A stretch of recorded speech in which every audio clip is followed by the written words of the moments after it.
What are the most contagious things that most surprisingly contagious things that you've seen? You know, something that is very contagious that Dr. Sears actually happens to see a lot, we share patients, is moluscum contagiosum. That's something actually I see a lot because a lot of women will get it, you know, genitally. Absolutely. It's not necessarily an STD, even though a lot of people think it is, but as a gynecologist, I'll see those wart-type things. Yes, it's very common in young children, like kids in daycare.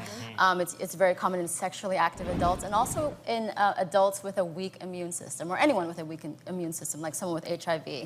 So it's transferred, though, it's surprising, by skin-to-skin contact, just touching another person with it. And even touching yourself. Yeah, even touching a towel that they might touch. Like young kids, we think they get them in daycare because they have their hands on each other a lot, and they're wearing, maybe they share play clothes, or they're putting on costumes. You can get it from a toilet seat. But, you know, parents want to know, well, where did my child get this? You know, which kid gave this to my kid? And maybe siblings spread it. But one of the tricky things is the incubation period. Sometimes it's just a couple of weeks, but it can be up to 6 months. So your child breaks out with this, and you can't just remember what you're doing 6 months ago in terms of where you got this. Yeah, and it is very common. You don't want to get scared about it because it does resolve eventually. The problem is that you don't know when that is.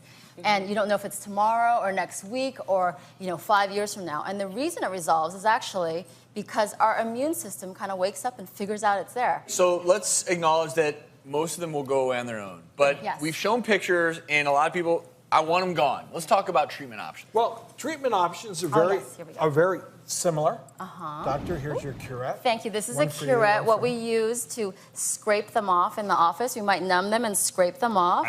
And that's one option, but just like wart, you can freeze them off, right? You can freeze them off with this. This is liquid nitrogen. We're really inducing frostbite in the area, so you can see it gets a nice big just spray. scared the living daylights out of me. It's okay. That's very safe. That's what I use in my office, just to freeze them. But it's painful, and that hurts. And sometimes it's tough for young kids. It's tough for young kids to do it. So sometimes.